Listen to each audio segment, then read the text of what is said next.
Glória a Deus. A partir do versículo 17. Você vai ver que uma coisa tem tudo a ver com a outra.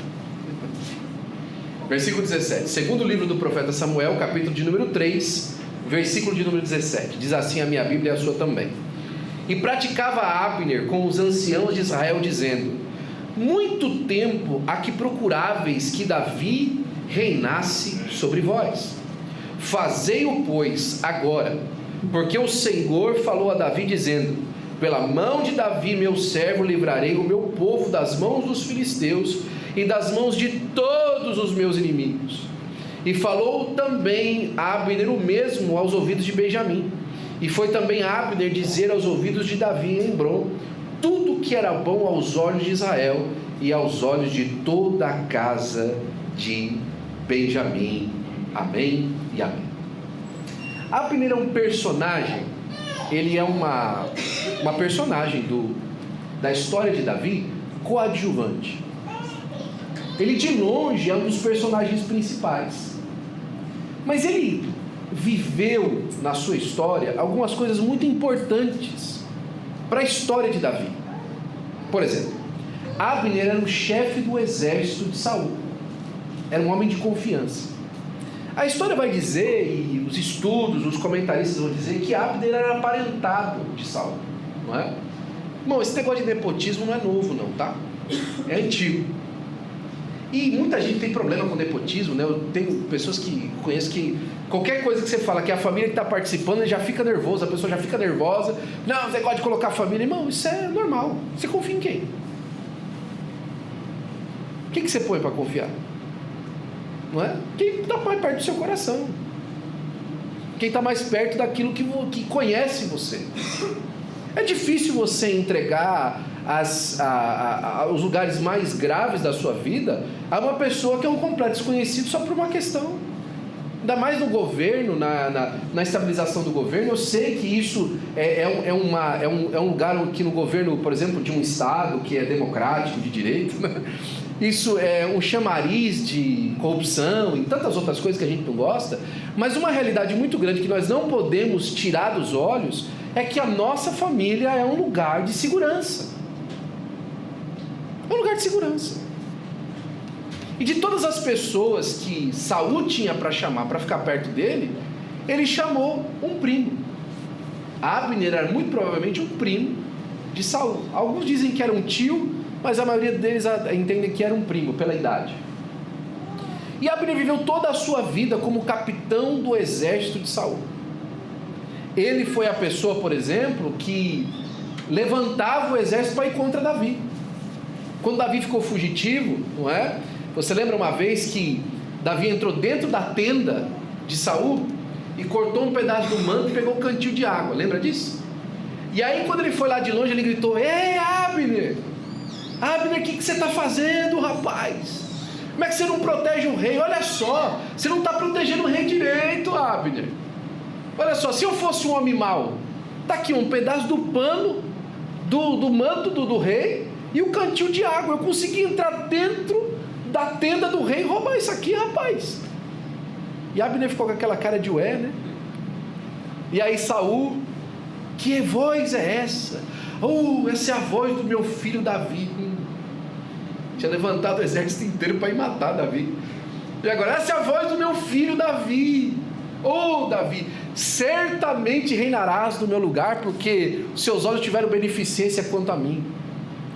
Davi, quando viu aquilo, primeiro livro do profeta Samuel, capítulo número 28, falou: o quê? Esse homem vai acabar me matando. Pegou as coisas dele e foi servir ao lado dos filisteus. E Abner, em toda essa história, ele tinha esse enredo de era alguém que representava o lado contrário da promessa de Deus. Agora, é fácil a gente olhar para a vida de Abner e falar assim: poxa, Abner, você só escolheu errado, né, cara? E não entendeu o contexto da vida dele. Vamos colocar ele como pessoa agora? Abner era um refém das circunstâncias que ele tinha na vida. Ele estava vivendo a vida que foi dada para ele. Muitas vezes na nossa vida, irmãos, a gente não consegue viver fora daquilo quando nós nascemos, não é? Como é que um menino que nasceu na favela vai morar numa casa grande? Ele está preso à circunstância que ele nasceu. Como é que o rapaz que viveu em uma casa grande vai entender a mente de alguém que cresceu na favela? Não é? Ele está na circunstância que ele vive. E a sociedade tenta imprimir para nós que, por conta disso, nós estamos presos a só escolher aquilo que a gente consegue escolher. Não é? Por exemplo, a sociologia, não é, vai dizer que o homem ele é fruto do meio. Ele não consegue sair fora do meio da onde ele cresceu. Ele só pode fazer as escolhas que ele está amarrado a fazer. Mas a palavra de Deus ensina para nós que nós precisamos de rejeitar isso veementemente em nome de Jesus. Só que passa um tempo na vida onde as coisas elas têm o sabor que elas têm, tem a dificuldade que elas têm, o problema que são gerados através delas por conta do lugar onde nós nascemos, de onde nós viemos, não é? Quantos de nós aqui não queríamos agora nessa altura da nossa vida, não é, já ter um passaporte diferente na nossa mão, não é? Parabéns, meu amigo, viu? By the way. Quantos de nós não queríamos aqui hoje, né? Tá com um direito um pouquinho diferente de ir e vir, não é? Mas a nossa circunstância, da onde nós viemos, nos imprime certas situações e circunstâncias.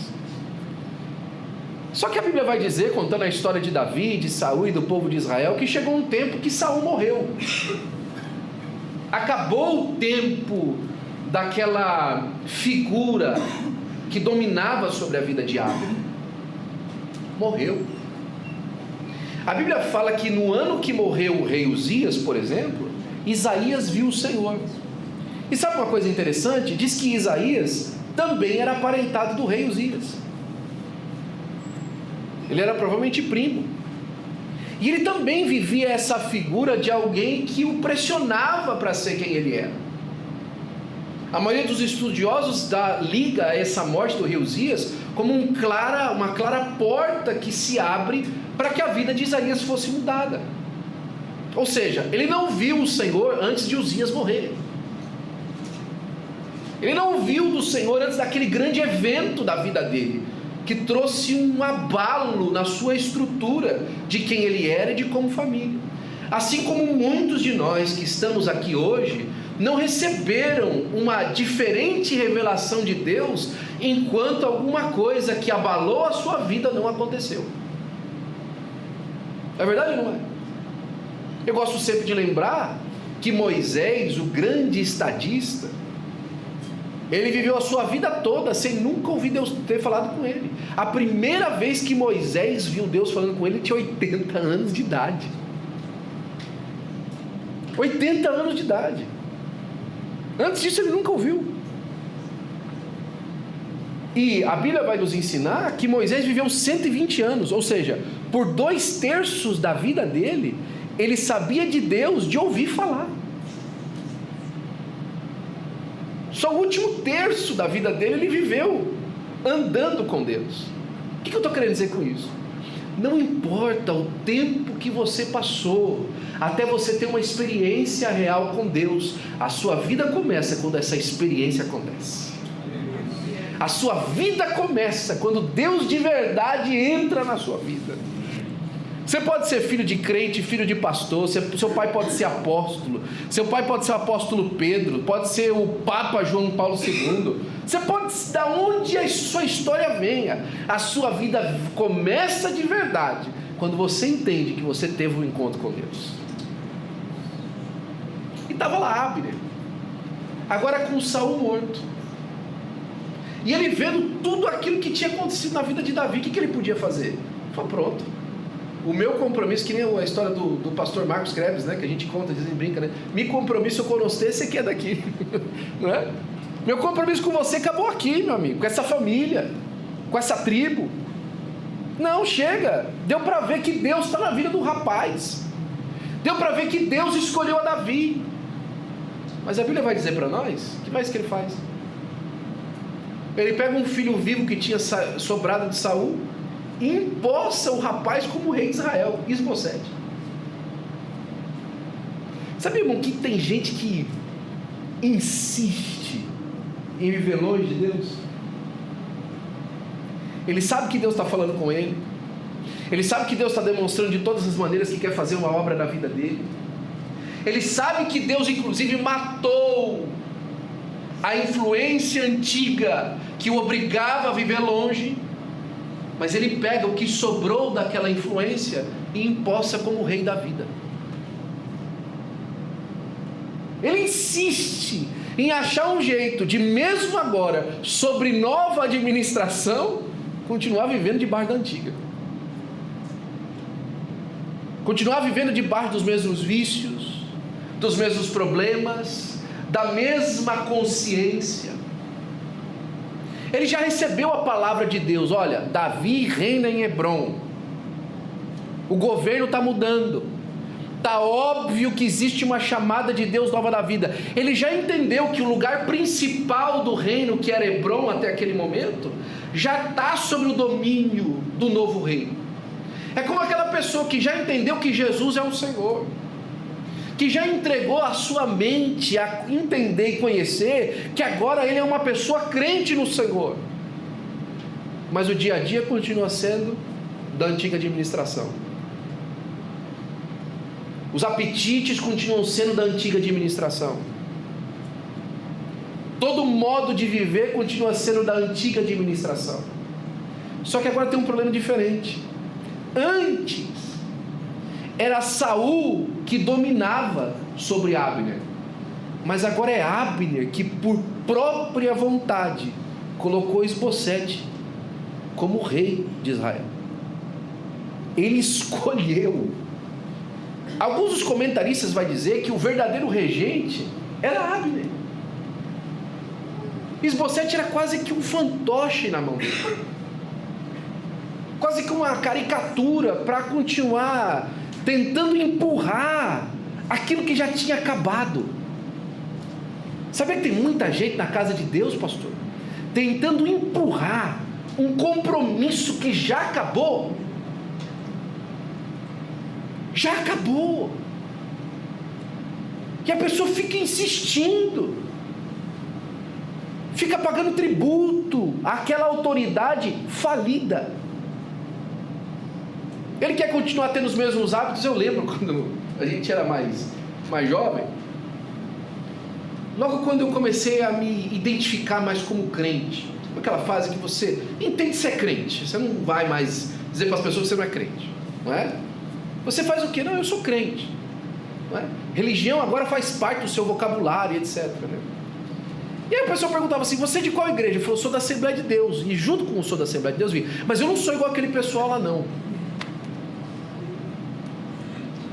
né? Eu não sou assim, sabe? Eu sou moderado. Você sabe que acabou, mas você fica insistindo. Você sabe que não tem mais outro lugar para você, mas você fica, sabe, namorando aquilo que acabou, né? Eu lembro que quando eu era bem mais novo agora, né, tinha mais ou menos uns 12, 13 anos de idade, tinha uma moça lá que eu achava muito bonita na escola.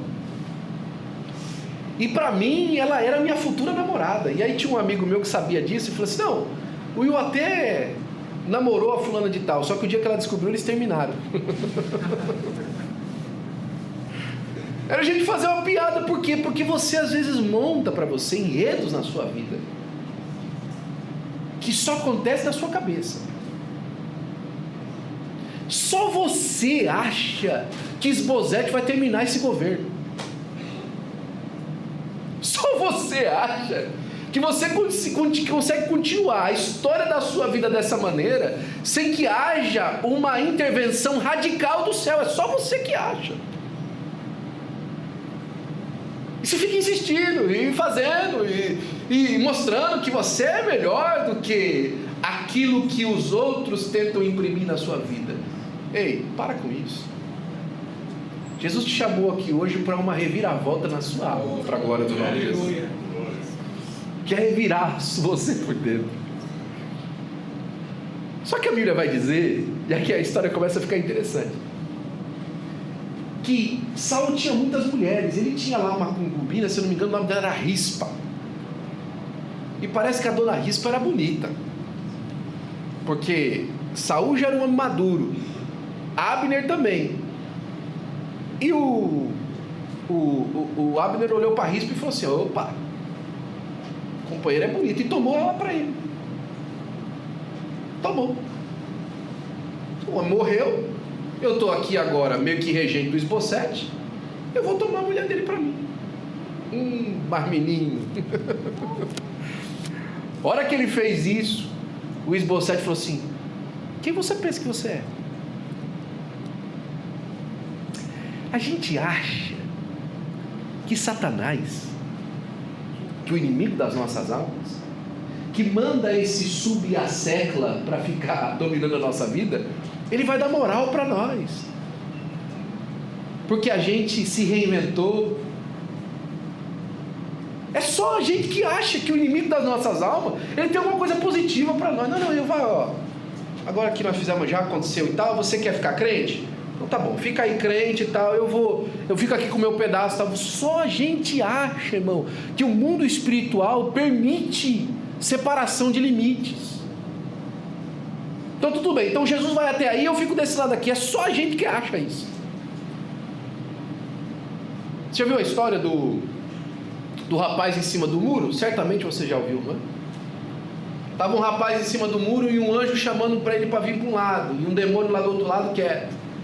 E um anjo chamando ele para vir para um lado, e o demônio do outro lado quieto.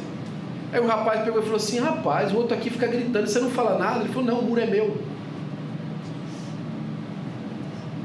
É só a gente acha que o mundo espiritual, irmãos, ele é cinza. Não, isso aqui é meio cinza. Não, irmão, no mundo espiritual, nas coisas de Deus, as coisas são preto e branco. Ou é um lado, ou é outro. A palavra de Deus que foi lida dessa manhã é o seguinte: aqueles que rejeitam a Cristo vão para o inferno. Não, mas é o seguinte, se você rejeitar, mas aí você não tem isso. O texto é claro. Jesus, quando ele se apresenta, fala assim: eu sou o caminho, a verdade e a vida. Ninguém vai ao Pai a não ser por mim. Não tem outro jeito. Não, mas é o seguinte, pode não ser por mim, mas se vocês de repente pagar, não tem essa, irmão. Mas está lá o Abner, tentando, dando fôlego para essa antiga administração da alma, que ele acha que agora controla. Não, agora eu estou livre, agora já não tem mais aqueles problemas de possessão demoníaca, não é? O demônio não aparece mais, mas ele está lá, irmão, dominando ainda. Porque você não toma uma atitude. Quando Isbosete fala isso, Abner fica horrorizado. Como é que é? Rapaz, você está sentado no trono por causa de mim, e você vai me reclamar por causa de uma mulher? Não. Aí sabe o que ele lembrou? Ele lembrou de Davi. Deixa eu fazer uma coisa para você hoje. Hoje é uma manhã para você se lembrar de Jesus. Que Jesus pagou um alto preço para que você estivesse aqui nessa manhã. Hoje é uma manhã para você rever os conceitos da sua alma e entregar para Jesus de uma vez por todas a sua vida. Quando Abner lembrou de Davi, ele mandou uma carta para Davi. Falou: Davi, então, meu amigo, faz tempo, né? Como é que você está? Mandou um text message para ele, né? E aí, meu amigo, como é que você está? Tudo bem? Quanto tempo será que Deus não está esperando você ouvir você falar: e aí, Jesus, como é que o senhor está? Está tudo bem com o senhor? É claro que está tudo bem com Jesus, mas você entende o que eu estou falando? Será que na hora de você volver a comunhão que você um dia quis ter com Jesus? Porque muitos de nós ainda não experimentamos a comunhão que Deus quer ter com a gente. Você sabia disso? Muitos de nós ainda não experimentamos na nossa vida madura a comunhão que Jesus quer ter conosco. A gente já ouviu Jesus falar com a gente já viu Jesus tocar no nosso coração, mas muitos de nós nunca experimentamos a comunhão verdadeira que Jesus quer ter com a gente. Abner já tinha tratado com Davi outras vezes, ele já tinha falado com Davi outras vezes, mas essa vez foi diferente. Ele se lembrou das promessas que Deus tinha feito, ele observou a linha do tempo do reino, e percebeu, chegou um tempo de que não dá mais para evitar o que Deus mostrou de tantas outras formas. Não dá mais para evitar, que Deus quer mudar tudo. Não dá mais para você interromper a enxurrada da água viva que Deus está tentando lavar a sua alma. Não dá mais. Não dá mais para você tentar interromper aquilo que Deus quer fazer. Você precisa entregar as torres do seu coração. Você precisa entregar as torres centrais da sua alma. E aí o texto vai dizer que Davi falou para ele, falou assim: faz o seguinte, vem aqui ter comigo, mas não vem sozinho não, traz Mical, a minha mulher. Mical era irmã de Isbosete, filha de Saul, foi a primeira mulher de Davi, filha de Saul. E quando Davi fugiu, Saul pegou a mulher dele e deu para outro, para ver se ele conseguia cortar o link com Davi. E essa situação do casamento representa muito a intimidade, representa muito a conexão mais profunda. E o que ele queria dizer aqui em outras palavras é o seguinte: olha, não vem sozinho lidar comigo, traz comigo aquilo que me liga ao coração, aquilo que me conecta ao coração.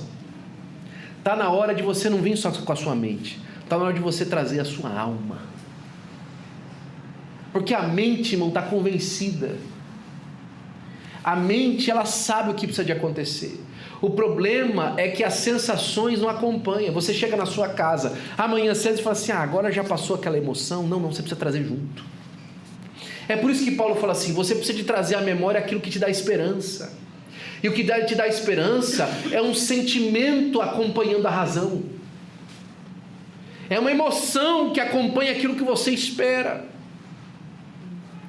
Está na hora de você traduzir e parar de simplesmente, não, já foi, eu estava emocionado lá no culto, eu levantei a mão, mas eu estava... Não, é hora de você trazer isso para a sua intimidade do lar, para você transferir aquilo que você espera. É a hora de você começar a sentir Deus fora do ambiente da congregação, na sua casa, para a glória do nome de Jesus.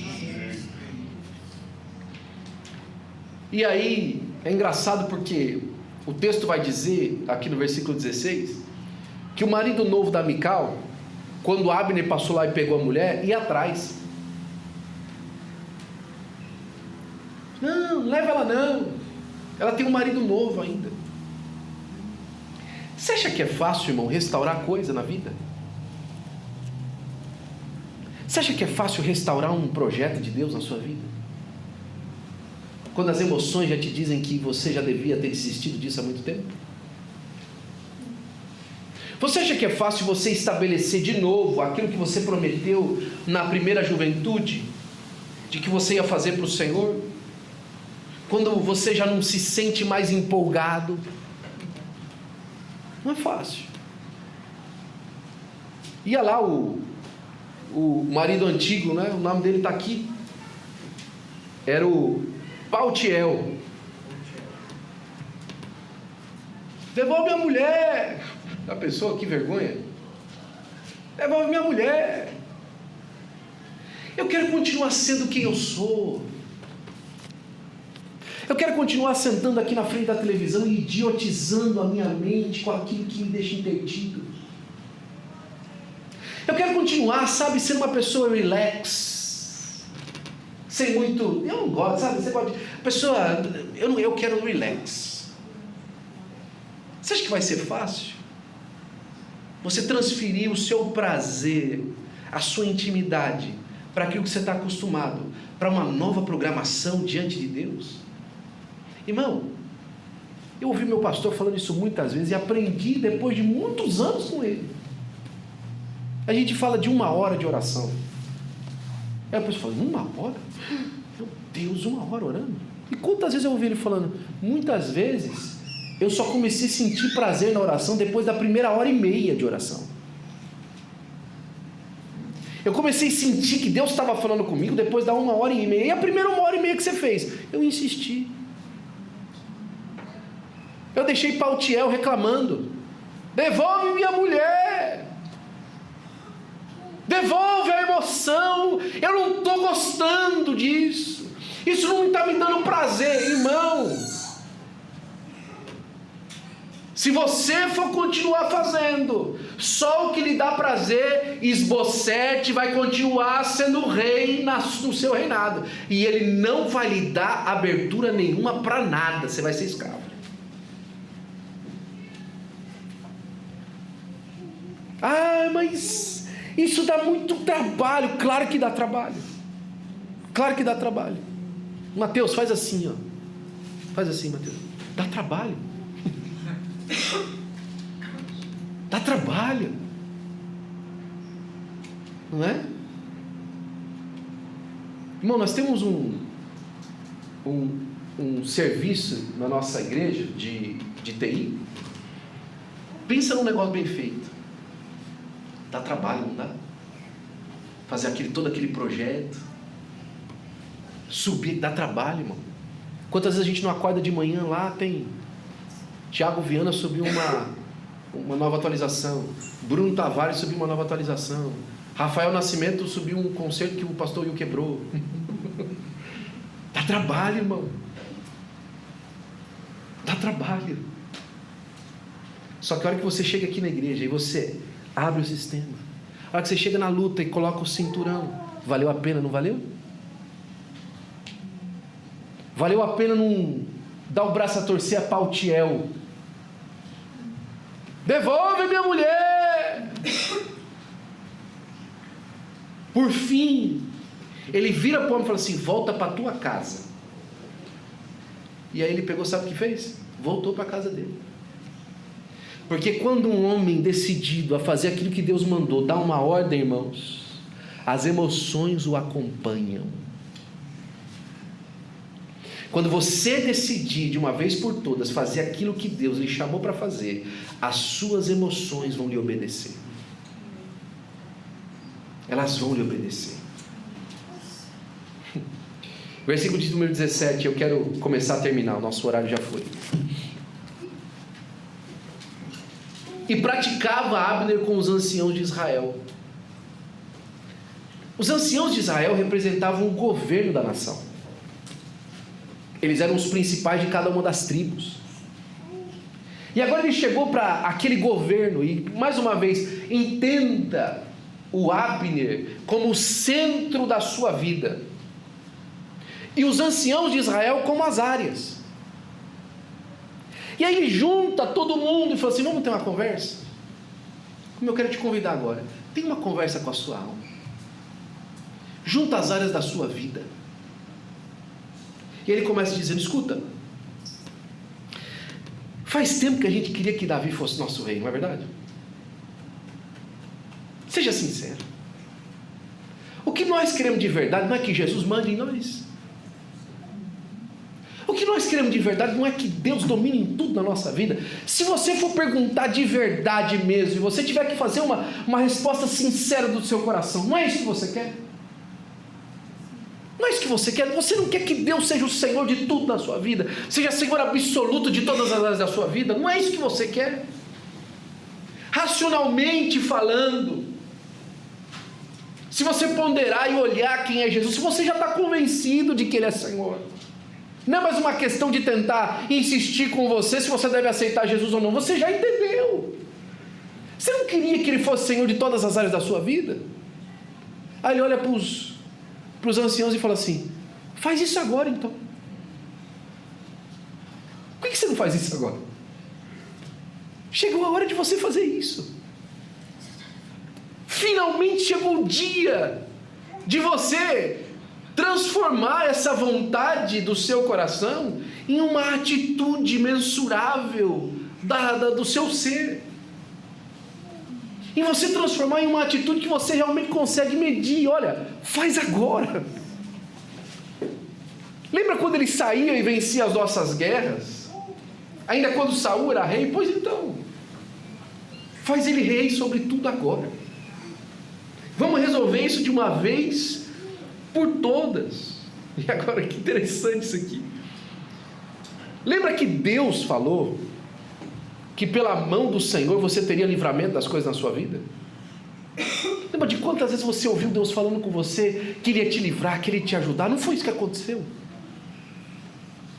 Não foi o Senhor que tem sustentado a sua vida até agora? Pois então, e é interessante que Ele fala dos inimigos, dos filisteus, não é? Que livrou das mãos dos inimigos. Só que aqui tem um detalhe muito interessante, versículo de número 19. E falou também Abner o mesmo aos ouvidos de Benjamim. E aqui está o detalhe importante. Benjamim era a tribo de Saul. Benjamim era aquele lugar que fazia sentido você querer o rei antigo. Sabe aquele lugar na sua vida que faz sentido você querer que Jesus não domine? Aquele lugar dos pecados de estimação. Aquele lugar que você gosta de ser assim. Não é? Aquele lugar que se Jesus entrar, você sabe que vai ser complicado. Mas a Bíblia vai dizer que Abner chegou para a tribo de Benjamim e falou o mesmo. Benjamim, você também precisa de fazer Davi rei sobre você. Olha, minha alma, nesse lugar escuro que você gostaria que Deus não entrasse, aí também Jesus precisa de ser rei. Aí também Jesus precisa de dominar. Aí também Jesus precisa de ser Senhor. Hoje é um dia de uma reconciliação com Deus. Hoje é um dia de você mudar o senhorio da sua alma, para a glória do nome de Jesus. Abner, e foi também Abner dizer isso aos ouvidos de Davi em Hebrom, tudo que era bom aos olhos de Israel e aos olhos de toda a casa de Benjamim. Por fim, Abner não ficou só naquela atitude na alma dele. Ele falou: sabe o que eu vou fazer? Eu vou diante do Senhor, eu vou diante do novo rei e vou dizer para ele o que eu decidi na minha alma. E eu vou contar aos ouvidos dele a decisão que eu fiz no meu coração de fazer um rei sobre toda Israel, inclusive naqueles lugares que eu achei que eu não tinha coragem de falar de Davi e Benjamim. Que coragem, meu amigo. Pois é, eu tive coragem de chegar lá em Benjamim e falar assim: Benjamim, chega, viu? Não tem jeito, o homem é Senhor da nossa vida daqui para frente. O Senhor Jesus é Senhor da nossa alma daqui para frente. Acabou. Nós não estamos procurando mais outro rei. Aleluia. O versículo seguinte, que é o versículo de número 20, vai dizer que Abner chegou a Davi em Hebrom e 20 homens com ele. Você já imaginou esse encontro, pastor? Chega lá Davi. Chega lá, na verdade, Abner, o homem que protegeu o rei antigo a vida toda, o homem que traduziu as ordens de Saul para com Davi. O rei mandou matar, era ele. Agora ele chega para encontrar com Davi. Como é que você acha que estava o coração de Abner? Como é que vai ser? Como é que vai ser se eu abrir meu coração para Jesus hoje? Como é que vai ser se eu decidir fazer aquilo que Jesus quer fazer? O que vai fazer se eu entregar hoje aos pontos? Será que ele não vai chegar a olhar para mim e falar assim: agora você vem, né? Agora que não sobrou mais nada, agora que Esbocete virou as costas para você, aí você vem aqui? Será que vai ser assim? Pedro viveu 3 anos e meio servindo a Jesus. Na hora mais difícil ele falou: não conheço esse homem. O próximo encontro de Jesus com Pedro foi: Pedro, tu me amas mais do que estes? O pessoal gosta de falar do grego que Jesus pergunta do amor ágape, ele responde do amor filho. Um amor diferente, que um responde é diferente do que o outro pergunta. Mas por fim Jesus pergunta mais uma vez: Pedro, você me ama mais do que esse? Senhor, o Senhor sabe de todas as coisas. O Senhor sabe da minha incapacidade de fazer qualquer outra coisa. O Senhor sabe como eu te amo. A mesma coisa, o filho pródigo voltou para casa esperando que o pai o encontrasse para fazer um trabalhador, mas ele traz como um filho. E aqui no texto vai dizer que veio Abner a Davi a Hebrom, 20 homens com ele, e Davi fez um banquete a Abner e aos homens que com ele vinham. Aleluia. Ei, o tempo de animosidade entre você e Deus acabou.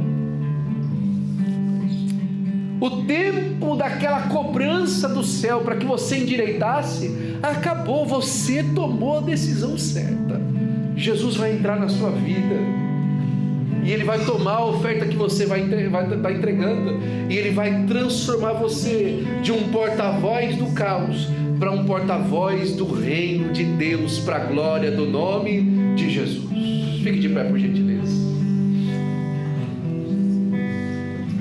A te fazermos um trono de louvores, a te fazermos um trono de louvores, a te fazermos um trono de louvores. Oh, vem Jesus e toma o teu lugar. Eu quero orar por você. Você que tomou uma decisão em Deus nessa manhã. Aí como eu queria que você visse o céu se movimentando hoje. Como Jesus preparou um banquete para esse encontro com você, Abner. Tem um banquete celestial esperando por você, esperando pela sua decisão, esperando pelo seu coração, esperando pela sua vontade de fazer algo diferente. Acabou. O rei antigo foi morto. Isbosete não vai durar mais 3 meses no trono. Você precisa de fazer Jesus rei hoje, de todas as áreas da sua vida. Onde é que está você que quer entregar as últimas torres para Jesus? Eu quero orar por você. Você precisa entregar as últimas torres para Jesus. Eu vou cantar mais 5 segundos, 30 segundos. Eu espero você aqui na frente, eu quero orar por você. Jesus, te entronizamos, declaramos que és rei, tu estás no meio de nós, te exaltamos com louvores, a te fazermos um trono de louvores, a te fazermos um trono de louvores, a te fazermos um trono de louvores. Ó, vem Jesus e toma o teu lugar. Ó, vem Jesus e toma o teu lugar.